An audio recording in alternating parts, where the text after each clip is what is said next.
Hello and welcome to episode 12 of Fast and Light Dying with Style.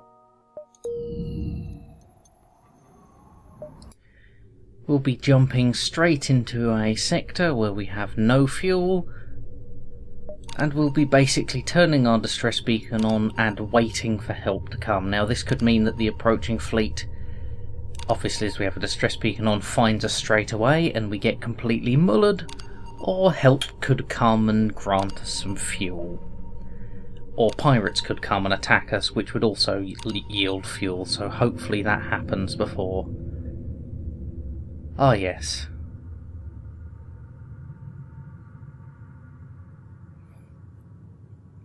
We can buy 5 fuel for 20 scrap. Or we can attack the automated ship. I think I'm going to buy 5 fuel. If I could buy the 5 fuel and then attack the bloody ship for the money back, I would, but that doesn't look like it's going to happen. And oh good, our quest is way out of our way. Well, at least we didn't have to wait too long for our fuel, but unless we find something along the way... Oh, good intruders, lovely.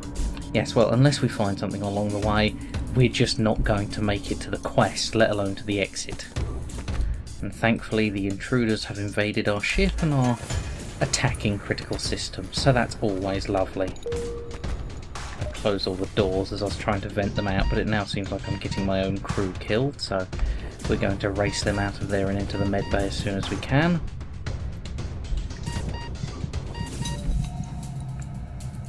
Hopefully without them dying. That was very close. Very, very, very close. Well, thankfully we didn't actually lose a crew member, but we came incredibly close to doing so. So getting out by the skin of our teeth there. Right, well I think what I'm going to do is put my Mantis in the shield room, as my NG is crap at fighting and my Mantis is doubly good at it. My Mantis is crap at repairing and the NG is doubly good at it.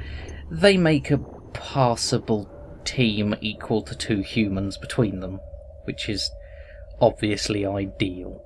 And by ideal I mean, why the hell am I doing it? And as usual, the wrong person standing in the right room using the console there.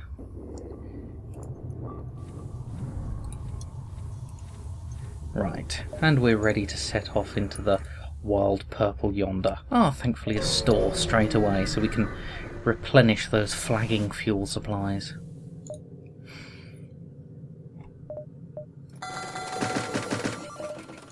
And repair the 1 damage we had to our ship.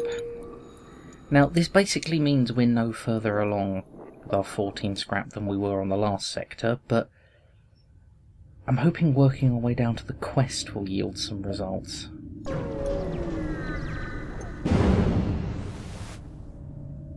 He says as...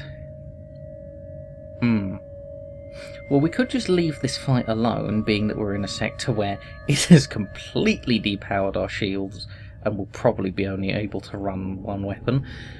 But I've decided, on a whim, I'm going to take offence to what they've said, even though it's only a video game. Depower my oxygen so I can put both my weapons on and have 1 bubble of shield, because this is obviously the optimum strategy of survival, in which we pretty much just suffocate ourselves so we can arm the weapon systems. So let's go ahead with that, because this is just going to turn out brilliantly. Exceptionally brilliantly, as my weapons don't seem to be charging at the same rate, which is incredibly annoying. Right, well we've already taken some damage, so that's lovely. This is clearly going brilliantly.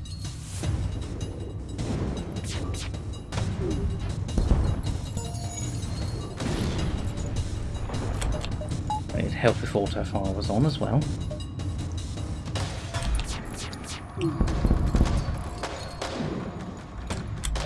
And in fact, when going for this sort of strategy, I should have probably aimed for their weapon systems, as they severely outgun me, as you can see by the massive damage I'm sustaining. 4 missiles, 4 scrap. Yes, we'll go for that, as we were outgunned in the first place. Well, I think that was actually profitable, as it will cost less than the scrap I received to repair that damage, and obviously the extra fuel was lovely. So despite the fact that my strategy was entirely retarded, do seem to have come out on top there. Might help if I repower the oxygen though, as we were quite literally suffocating and I was just, you know, talking away.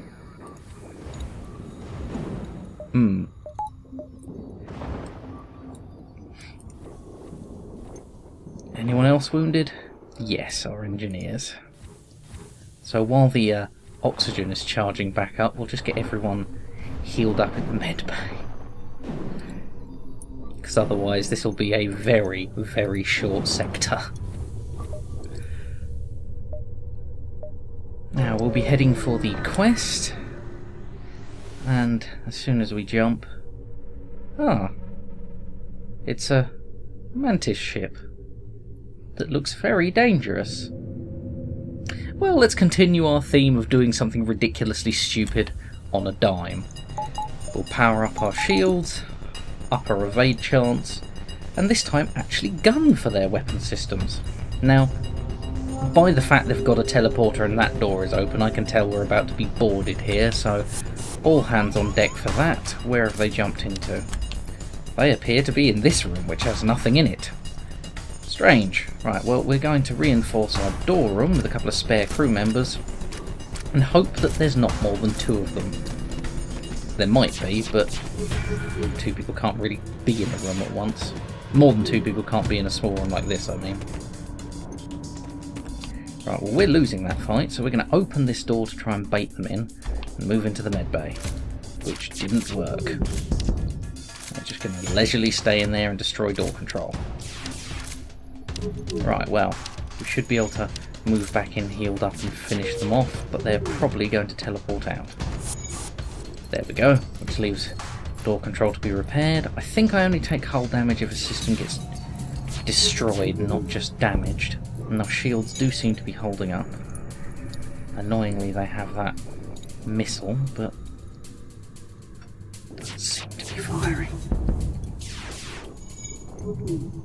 And obviously, if they take down my 2 bubbles of shields, they can only stare longingly at my hull, which seems to be my favourite thing to happen in this game, as I don't take any damage. And yes, I am convinced depowered weapons can stare longingly at hulls, as it is their only purpose in life to destroy. At this point, as I have taken down their weapon system, I feel like I should be aiming for something defensive of theirs to take down simultaneously. There we go. Now that means they're definitely going to be destroyed on next hit, because they have no evasion chance and only 3 bubbles of shields, and with 2 hull it means I'm going to hit them at least 3 times with my 6 firing lasers. So victory by maths.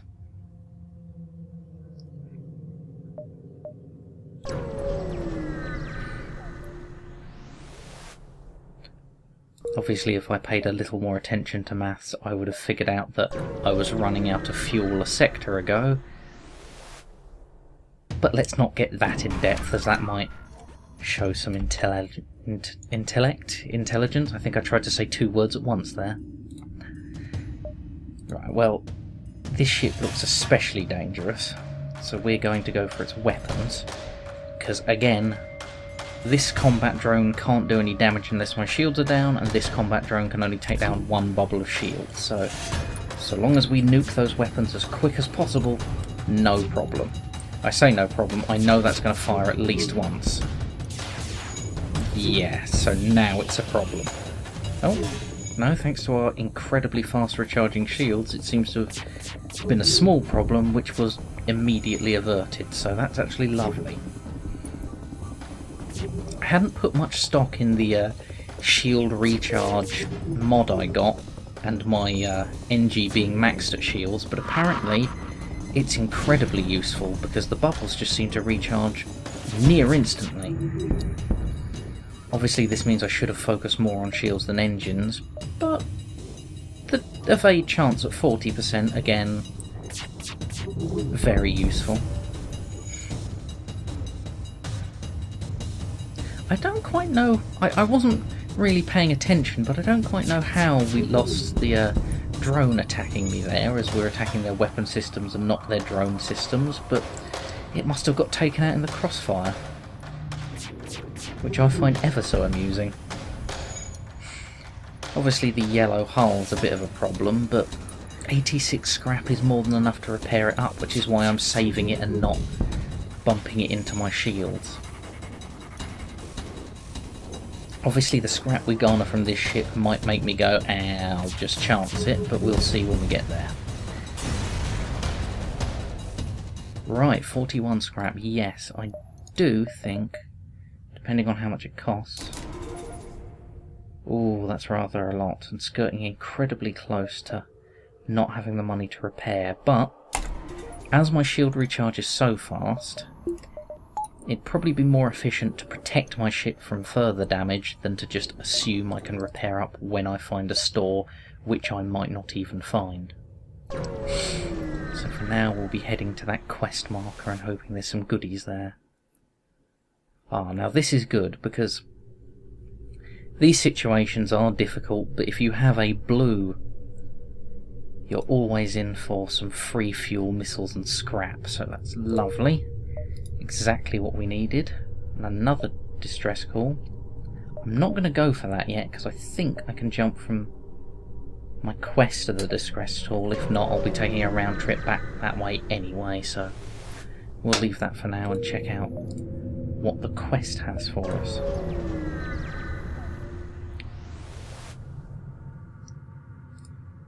Which is a trader. Very strange, but we'll repair all damage to our hull, buy some fuel, and be generally better off. Strange as that was, it was still good. I'm going to take my spare crew members and have them repair that hull breach that I didn't see from before. Possibly because I was always in Nebulas, and you can't see the interior of your hull that a crew member's not in Nebulas. Close that door. Taking an opportunity to do the shit I should have done quite a while ago. Just trying to figure out who I had in what room, and then realising it doesn't matter because these are the spare crew members that are effectively there to be backup repair. Right, well with that sorted, we'll jump to that distress beacon.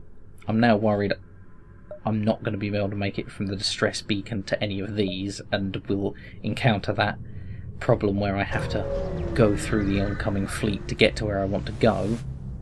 But I'm hoping with...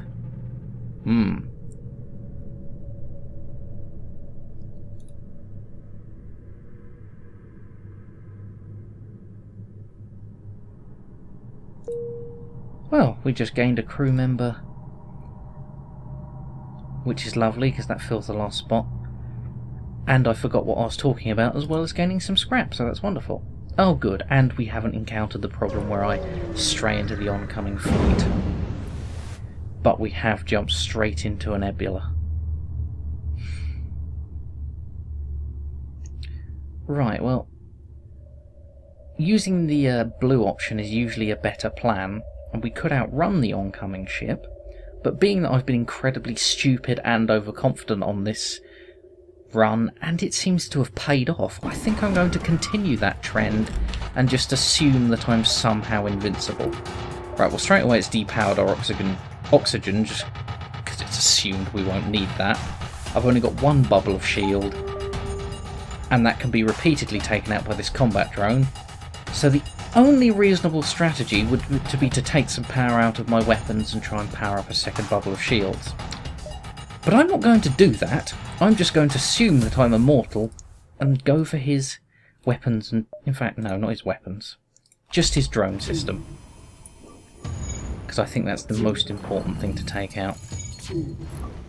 Now you see there, we've barely even started this ridiculous fight that I didn't have to encounter, and what's happened is instantly they've taken out all my evade chance in one shot, which means I will definitely be putting some scrap into my piloting system, just so that that can't happen in the future. They've taken out the one weapon that I said I refused to use, which means during this pause I'm going to power up my shields. Just completely destroyed all of my defensive systems pretty much in one shot there. So right now we're just desperately hoping that we can take down their drones before their drones completely take us out. Now that's good, because that means our shields are going to hold up much better now, especially against their oncoming laser. But then they take out our oxygen. But it doesn't matter, we weren't using that anyway, and with fires on our ship, oxygen's dropping even quicker. So that's nice.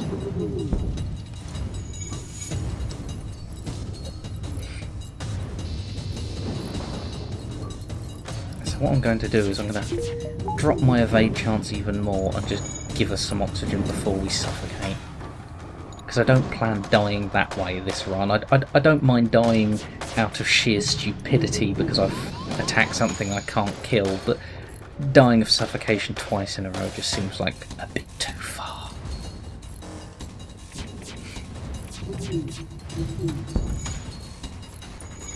In fact, this is just going incredibly slowly.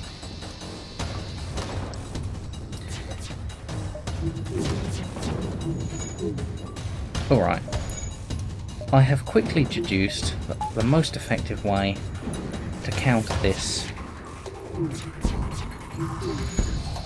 is to go even more offensive and go for their weapons as well, which is probably going to get me killed, but I have decided it's the optimum strategy. Obviously I could flee from this fight, but that would be reasonable.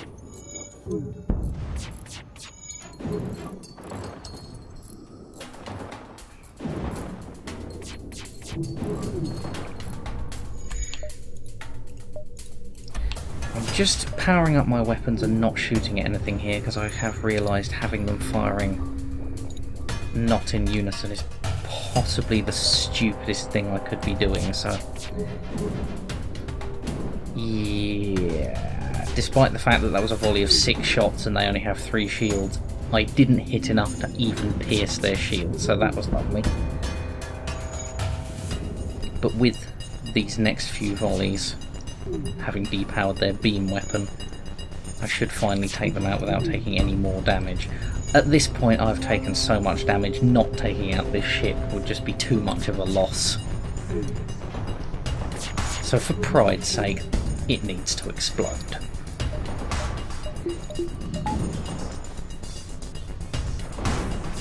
And yes, another risky manoeuvre, but I know my shields can take that volley. So we're gonna take the spoils, power up our oxygen, and be on our way with our tails again between our legs. Now, being that there's nothing hostile in this area, I'm just going to depower my shields for a moment to heal up wounded crew. And I do love that when you depower a system, the person on the console turns to face what I assume is the camera, almost as if to say, what the fuck are you doing? I don't have anything to do now, why am I standing here? Which I find incredibly amusing. I can almost feel their eyes burning into my soul, even if their eyes happen to be what looks like a old 80s television screen. Good old CRT face for when your eyes need a decent refresh rate. Right, well, we will be just exploring the rest of this sector that we can get to before jumping through to the next one. Which includes desperately powering our systems up so we're ready for combat without getting ourselves exploded. And we get boarded straight away, so that's nice.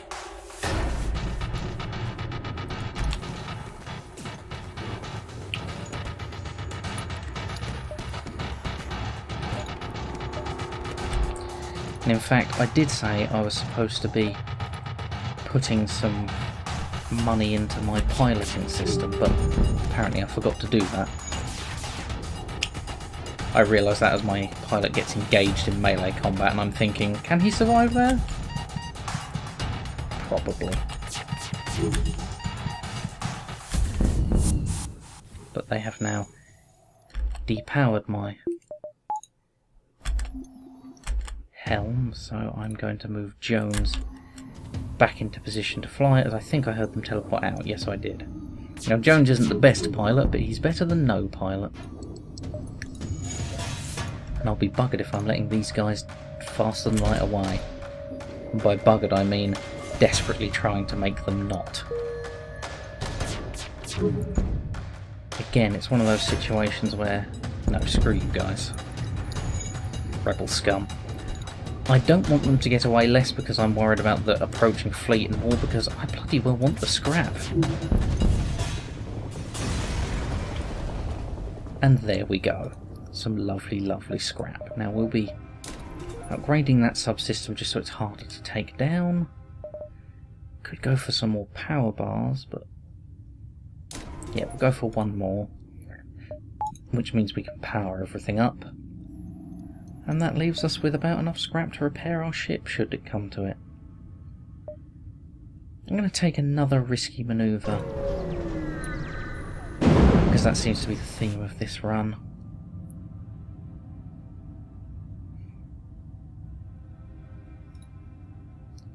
We'll get some use out of our NG pilot there. And we've got a slug man. Now this is brilliant, because I get to choose who I want to dismiss. We actually have some pretty good crew members, but Jones is just letting us down. So Jones is getting jettisoned out the airlock. Now, I say jettisoned out the airlock because we're in a nebula here. There is quite clearly nowhere for Jones to have gone. So Jones must have gone out the airlock. He's not here. There's nowhere for escape pods to be on this ship. So I guess Jones is dead. Right, well, we're going to put Payne back on piloting. Going to put our slug in the cockpit along with our mantis there. And we're going to go along to the exit. Now, as predicted, this will mean a fight with the rebels. But I'm pretty confident of my ship now that she can take on a rebel like this. Now that should mean, I'm pretty sure that's a single fire laser and a double fire laser, which means they can do the stare longingly at my hull thing. My evade chance should mean that those weapons don't breach my hull, but we're gonna suck it and see. Now thanks to a slugman, these red dots mean I can see where their crew are positioned on their ship. I can't see what their crew are, but I can see where they are in a place where surveillance systems are disabled, so that's really useful. Now, as I predicted, what's happening is they're not hitting with every hit, which means predictably they can't get through my shielding, which means I'm going to stop firing at their weapons because I effectively don't need to worry about it and just go straight for their shields to take them down. And once their shields are down, I'm going to split between keeping their shields down and their helm, because that will be their defensive systems completely ruined. I would worry about these weapons, except that they're not going to fire in tandem. At least not quick enough that my shields don't come straight back up. Which means I am now wrecking their ship as every hit's going to hit and do full damage. That should mean next volley is the kill volley. And that was the scary Rebel Class Elite fighter, which annoyingly, because apparently there's no time to salvage it, I must jump away with my one fuel. Yup. In a rush.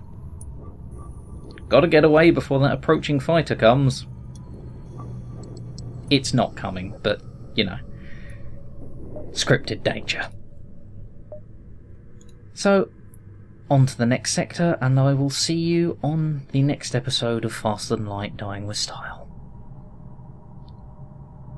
After I go to the slug-controlled nebula.